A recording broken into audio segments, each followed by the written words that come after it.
What's up mga pare? Yan, for today's videos, tara samahan nyo ako kung paano maglinis ng printer. Oh, yan, meron tayong PR2 Plus dito. Yan, nakikita nyo rito guys na itong printer na to ay talagang marumi. Yan, yung sa loob guys, ayan. Ang naging error nito mga pare, yung borage error. Ayan. At napansin ko dito, kaya siguro nag-borage dahil sa, ayan o, yung dumi. Nakikita nyo, ayan o. Ayan. Ayan yung dumi niya. Oh. Kaya sa mga may problema sa passbook printer at borage, subukan nyo na muna tong lilisin. Ayan, madali lang to. Marami rin nag-a-upload nito sa YouTube. Ayan, para kung paano malinis. Papakita ko lang sa inyo guys kung paano natin tinanggal tong ano, ayan, kung paano natin siya linisin. Hindi ko siya mapakita ng buo kasi syempre, ayan, habang tinatanggal natin, nagbibideo tayo. Pasensya na sa ano, kung hindi nyo masundan yung pagbukas. Pero syempre, ang una na tanggalin muna natin itong ano niya, printer head. Tapos saka natin siya huhugutin. Madali lang tanggalin to sa mga pare natin dyan na nag-aano din ng printer. Ayan. Basta tandaan nyo, lagi nyong bibidyoan para meron kayong basihan kung paano ibalik. Siyempre. Para pag nakalimot kayo meron kayong video, pwede nyong balikan. O, diba?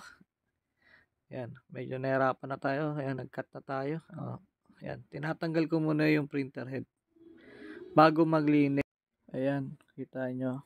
Tanggal na, 'di ba? Lulusot lang natin yung printer head para matanggal na. And guys, mukhang kailangan nating i-off cam. Ayan, medyo mahirap tanggalin. At ito na nga, natanggal na natin yung printer head niya. O, 'di ba? Angat lang natin para walang istorbo. Ayan. Tapos guys, itong spring. Ayan, madali lang naman tanggalin to, hugutin eh. Ayan. 'Di ba? Tanggalin na natin to. At yung spring na yan, itabi natin. Minsan nakakalimot tayo ibalik. Pero okay lang naman din.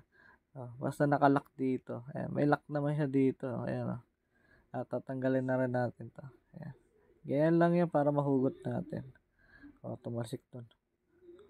Diba? Ayan. Ayan.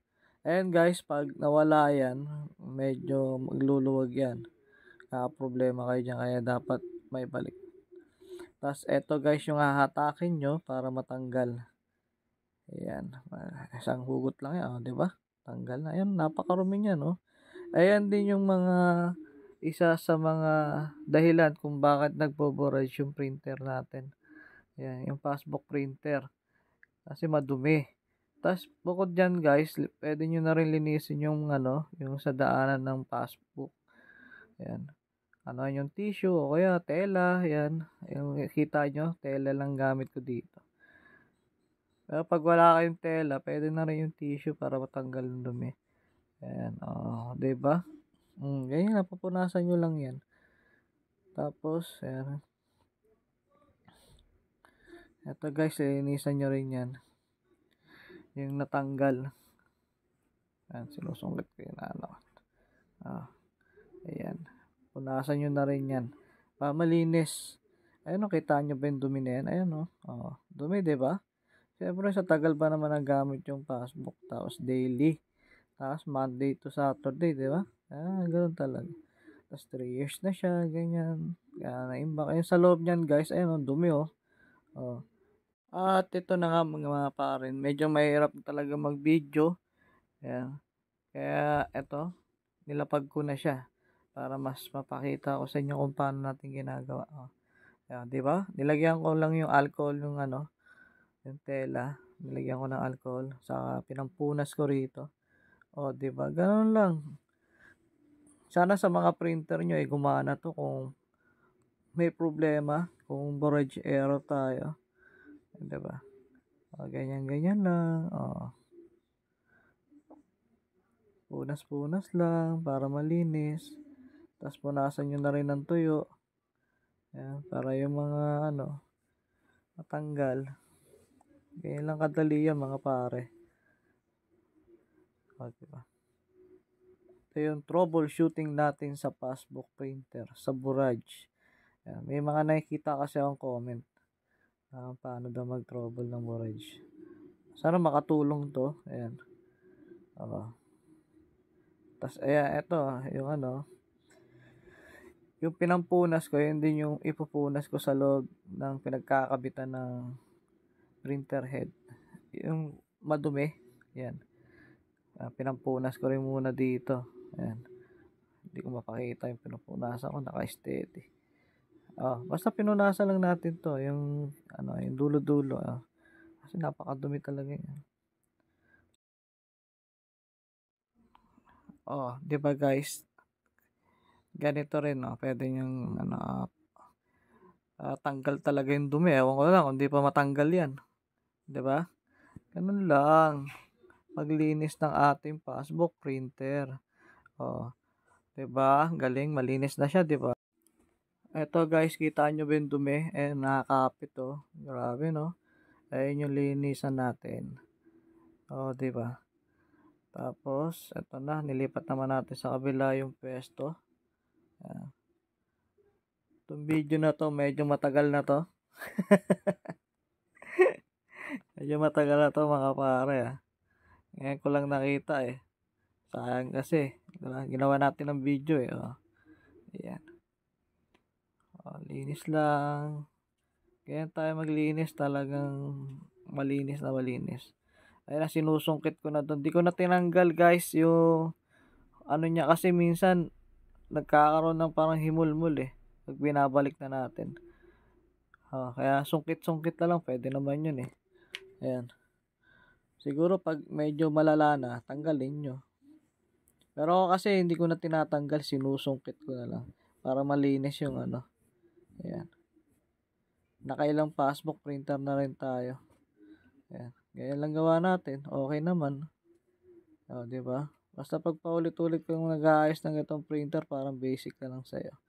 Kahit hindi mo na tanggalin yan, okay na din. Basta mapagana mo, ox na yun. Ang alisin mo lang naman yung ano yung problem error niya. Di ba? Pag nilinis mo to at nag-okay na, ayan, wag mo kakalimutan mag-react, ayan, at mag-comment. Di ba? Paalam natin. Ayan, napakarami, di ba? Grabe. Yung sa kabila naman yan. At ito, simula na. Ganyan lang guys, kita nyo. Sinusungkit ko lang yan, para matanggal yung dumi.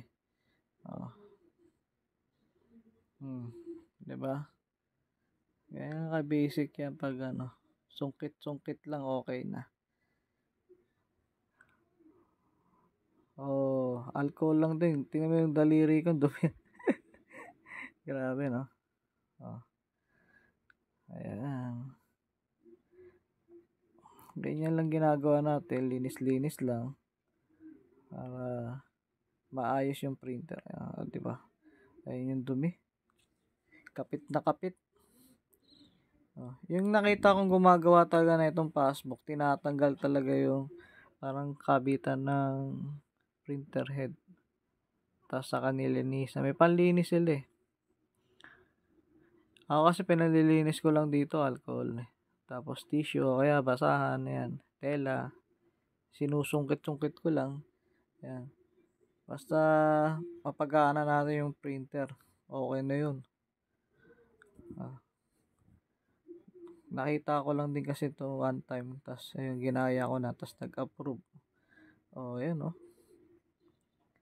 Diba? Ganun lang. Para masolusyonan natin yung borage error. Diba? Sa mga natulungan natin ng ating video dyan, huwag makalimot. At ito na nga mga pare, binabalik na natin siya dahil tapos na natin siyang linisan. Kung paano nyo tinanggal, syempre ganun nyo rin gagawin pabalik. Babalik nyo to. Ganyan lang kadali. Pero kung tinanggal nyo yung sa printer, kapitan ng printer head, medyo matugo yun. Ayan. Kasi talagang kailangan mo ibalik ng maayos yun. Kahit ako, nahirapan din magbalik ng ano eh. Tapos nakikita ko may mulmul. Kaya hindi ko na ginagawa yung pagtanggal ng gano'n. Linis-linis na lang, gilid-gilid, ganyan. Tapos pag may nakitang dumi, tanggal. Ayan. Thank you sa lahat. Bye-bye!